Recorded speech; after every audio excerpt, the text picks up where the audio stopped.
Hi, it's Wasabi. Welcome back to the channel. Today's another tank review for one of the tanks that was released in the Halloween event on the Asia server. It's a Tier 8 Soviet heavy tank called the Udarniy. Now, a lot of comments about this to say this was going to be as a tank as better than the Defender or the Obj259A, and I think that's going to be correct. So we're going to look at the characteristics of the tank in the garage just to show the basic stats, but also what can be improved with crews and skills and equipment, and then we'll jump into some gameplay and give you a recommendation on it. Now, we'll also show the armor layout. I think this is the unique feature of this particular vehicle. A few tanks in this heavy tank line on the Soviet line have been released recently. It looks like it's got a pike nose, but there is a significant difference. So let's have a look at that. So just excuse the jumpiness here. Just using the free cam mode here. I'll just zoom in here. Now we'll show this a bit more clearly on the tanks.gg site, but you can see this triangular shape underneath the pike nose, and it does. There's just a thin line you can see there, and it slopes back from there as well. So there's sort of a flat front-ish. I think it's got a center line as well. So it's got multiple slopes on it. Now some of those are weak points, but we'll show on tanks.gg how it works. But if you have a look, you can see the axles of the suspension, the running gear, and that's effectively spaced armor. So you're going to have to be very careful what you shoot at here. And let's go to the tanks.gg site and have a look, but we'll get into the tank characteristics after that. But I just want to highlight that because I think this is sort of the unique part of the tank. And about the armor layout, so this is that triangle area we're looking at there. And you can see that is a weak spot, so roughly 190 millimeters thick. But the top armor is very bounceable, 360 millimeter effective down to 320, 330. Bit of a weak spot right on top of the driver's hatch, but you'll have to be shooting down on it, otherwise you're going to ricochet from the angle. But let's have a look at that armor here. So even these side plates are really starting to get impenetrable. At this angle, yeah, you can penetrate it, but you've just got to be able to be below the tank. If you're at sort of normal tank height, you're going to be shooting down. Still possible to pen, so side scraping, if they cover that, yeah, you'll be faced with a lot of spaced armor here, and basically a lot of angles here. So this is going to be a very difficult tank to dig out of certain places there. But with this side plate here, obviously you can pen this most likely with premium ammunition. And if we have a look at the turret here, you've also got pennable spots from a side shot, but from a frontal armor perspective, you're going to be bouncing off the sides here, bouncing off the turret. You've got a commander's hatch that you can pen, but you can see it's pretty slim, and obviously the tank would have to sit still, and around the mantle it's going to be pretty impossible to shoot. So yeah, that's going to be a very hard tank to take on frontally. Right, so back in the garage, let's have a quick look at the basic stats. So this got a 100% crew in it, but no additional skills and no modules or other fittings. So what we've got, average damage 390, 221 pen with the standard round, but the gun itself is a 122 millimeter, but the standard round is APCR and gives you 1100 shell velocity, which is nice, but the premium round is heat and brings your pen up to 285, but drops the shell velocity to 820. So that's going to be something to consider. But I believe this tank is going to be pretty much a short range in your face tank. So the lack of shell velocity on the heat round is not really going to be an issue. Rate of fire 5.22 rounds a second, so that's 11.5 seconds reload time. Less low gun traverse speed, not terrible. -6 degrees gun depression will be an issue on hills, but again, I think the the hunting ground is going to be in the cities, etc. So basically brawling tank. Aim time a little bit slow, 2.97 seconds and 0.4 dispersion, but again, you're going to be able to address that with crew skills and food, so you'll be able to bring that down a bit. But again, you're going to be dealing mostly at fairly short ranges, not going to be a sniping tank. so it shouldn't be too much an issue. Base DPM 2000, that's good for the current range of premium tanks. They're not necessarily going to bring out an overpowered tank, but I think in terms of the armor layout, that's where it's really going to be hard to deal with. 1600 hit points, and we saw the armor layout, so we won't talk about that too much. Mobility-wise, engine power is 900, it's quite reasonable, but specific power is only 13.85, so it's going to be a bit sluggish there. Top speed of 45 is not bad, but you're going to struggle to hit that speed with the engine power and the weight of the tank. Concealment we won't worry about. Spotting, view range 360, pretty standard for a tier 8 heavy tank in this range. So they're the base characteristics. Let's go and have a look at a configured one and see what we can bring that down to. So this is the view with a more skilled crew and equipment. We haven't gone overboard here. We're not using bonds or other equipment there other than what's in the standard equipment range. And we haven't put food on it yet too, so it can still be improved, but I just want to give you a view here. So the crew's running BIA. This is an i7 crew that I've got, not played a lot, so there's only 3 skills, but BIA is the really main qualification there. So what's improved? Well, we managed to drop the loading time down almost 2 seconds from 11.8 to 9.8. That's probably the biggest change there. Now we have got a rammer there, and we also got the vents in the critical spot there, which is giving some extra performance as well, and to other things too. So that brings up the DPM by about 300 hit points per minute. And what else can we see as an effect? Oh, what do we have? Traverse speed hasn't changed a great deal, so it's still going to be pretty less nimble, and we haven't put turbo on, so that's probably going to be something to consider. And view range has improved slightly from 360 to 377.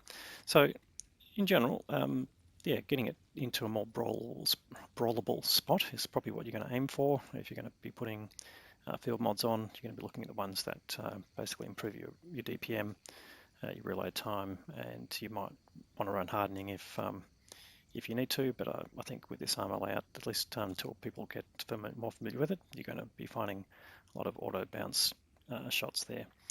So anyway, we'll go on to some gameplay and we'll give you a summary at the end of that. Right, this battle's on the Live Oaks map, and it's a tier 8, tier 7 game, so we're top tier. One thing I want to mention about is the crew layout. So it's a 5-man crew, so similar to some of the other heavy tanks. 7 2 loaders, 7032 is another example, but the major difference is on the i7, one of the loaders is also the radio operator, whereas in this tank the commander is the radio operator. So not a ideal layout, but there's plenty of other heavy tanks where the commander is the radio operator, so I'd suggest you, if you're going to do crew training with this, yeah, manage your crew layout so that you put the appropriate commander in to get the benefit of the radio operator skills. Alright, now this particular battle, sorry, I'm just going to player view, going to the town typically for heavy tanks, and just the speed here, 35 k's across flat ground. Now that TVP was giving it a push for most of the way, so it made it a little bit faster, but you can see the 45k top speed is not really achievable. Although I think if you add turbo that might be a viable thing, but only if you really need the speed. So now, first shot received there was from E75, I think that was. Yes, that's right. That bounced. And he did take damage from sort of around the eyes that bounced there, and the E75 penetrated. Sorry about that. Alright, now he's just taking a number of hits on his tracks, but you can see he's already bounced 1170 hit points, and side scraping here is going to be a major strength of this tank, with the spaced armor on the sides. You can see the reload time there just making it just a bit harder to play. So he's got the time down to 9.5, as we saw in the garage, it's about 9.8, so that's the difference there with running food. So a bit of extra reload time. But as you can see, you know, tanks can move a fair bit around in that 9.8 seconds. So it's got a few tanks. He managed to set one on fire there, but his bounce total is just going up and up and up.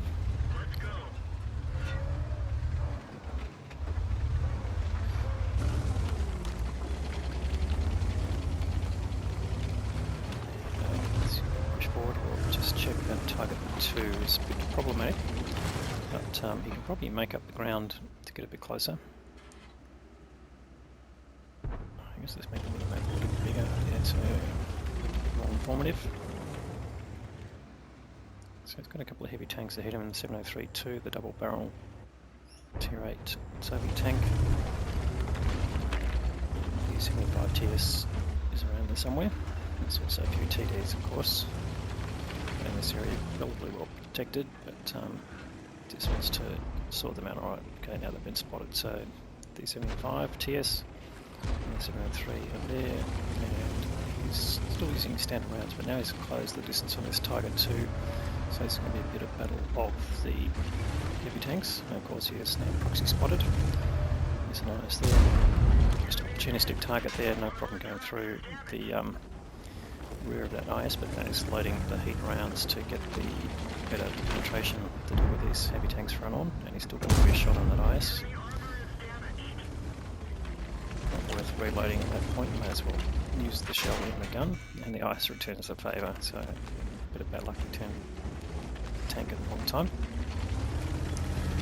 But here again, value of the armour there below, managed to shoot the IS without too much drama there, so you can see the gun handling not that bad, to be honest. But yeah, going through the upper plate of the target 2 not going to be that successful, even with the heat round. It's just about, so let's just be a bit careful here. So that 703 pokes out again. I'm sure we'll be able to shot 3's front sprocket without any dramas.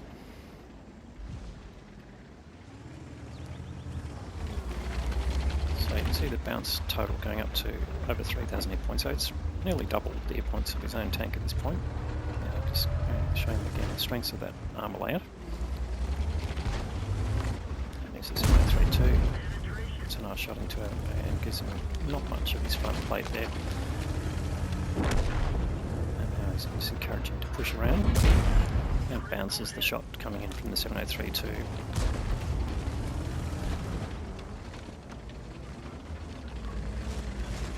Just keeping the side scraping going is very important here. We'll go through the front of the 703-2 without any dramas, and he's taken him down to about a one-shot here. Now the CE75 TS is pushing up, but he's also one-shottable, and in fact, one-shottable he is. He gets put away. So he's got pretty much matching targets here. He's got 3k on damage done, gets rid of the 703-2, bounces the incoming round again, so improves his damage accepted total to 4,200. So he's going to push on the target 2, goes through his low plate without any dramas, and now he's going to clear. Give him a shot at his low plate.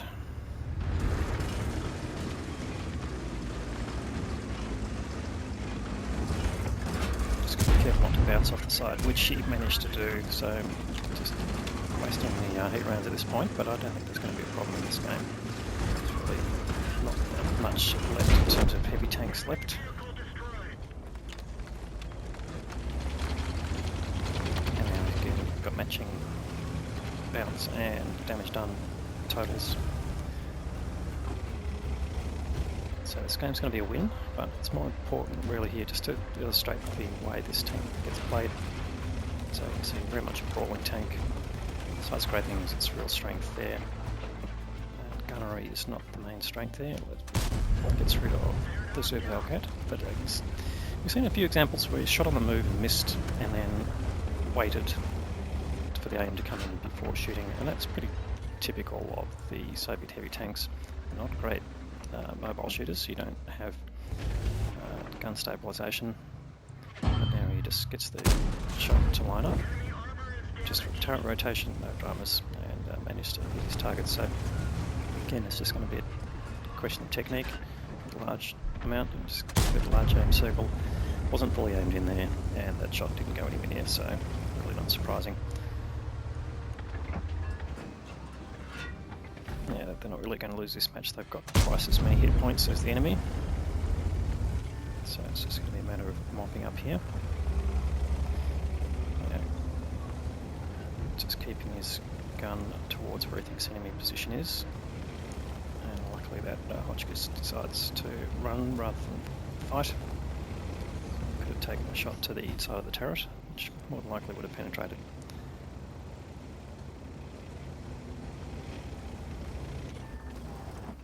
So he's really just hull down here, or protecting his hull with the berm, and lining up the G-saw there. No problem putting a shot in. The G-saw not really putting up much of a challenge here. He's not really going down the ditch. He's right up out in the open, and he pays the price for that.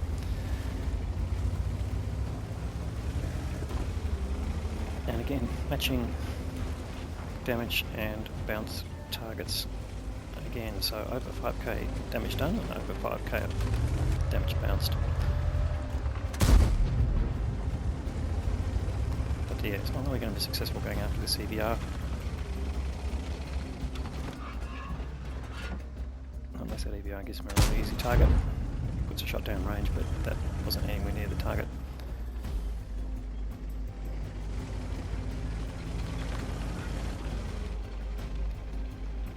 Sure he'll improve much on the damage total here, but he's certainly done a fair job.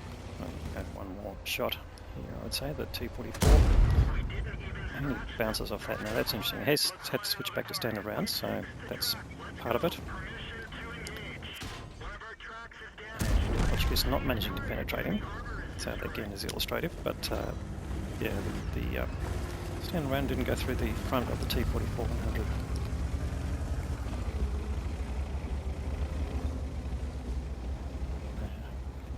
Raising his gun there to deal with potentially an incoming shot for sniping the cupola. And just look at that bloom on the gun there. That isn't really going to change a great deal. So that's more a matter of keeping your gun as still as possible and trying to get the aim in to get the best results there. Or not shot there. Yeah, you could get that because the EBR was running away. Alright, well that's the game in the can. Let's just pause it at this point and sort of summarize again what we're seeing about this tank. So potential for a good crew trainer, 5-man crew with a different layout. There are some other heavy tanks with 5-man crews, we point out, but you're going to have the issue with the radio operator position, but I think you can manage that with have a variety of crews around. Certainly from an armour perspective, I'd say this is going to be one of the best performing Soviet heavy tanks for a while. It's certainly going to take over the mantle of the Defender, and the Defender's certainly got some noted weak spots, which I think everyone's found out about now. Predominantly the low height of the tank and the ability to shoot down onto the roof of the turret is a major weak spot. But again, just yeah, looking at that front plate there, that is going to confuse a lot of people, and they're not going to be able to easily pick out that narrow weak spot and as the angles change. But of course, yeah, flanking this tank is going to be the way to deal with it. But all in all, yeah, I think it's going to be a very viable tank in the game. Is it overpowered? Potentially, but I think the gun is going to manage that to a large extent. As you can see, the penetration factors are not fantastic, but certainly will make it competitive up into tier 9. But otherwise, yeah, it's going to be an interesting tank to play. Anyway, great game from this player. I managed to snag this from WOTCCASIA, so thanks to the player for putting it up there and making use of it. But I think it was very useful in illustrating that the game there. He's managed to pick up 8 kills for Bradley Walters and some massive damage there for a tier 8. But hopefully, yeah, when you get the chance to get this in the loot boxes, I think that's the way to get it at the moment, but undoubtedly it'll come out in the premium shop in a while, and if you haven't got it by then, I think it'd be definitely a worthwhile investment. Alright, I hope you liked the video. If you do, please give it a thumbs up. If you haven't subscribed to the channel and you've gotten this far, well, what are you waiting for? We'll have more great content to follow. Thanks very much for watching.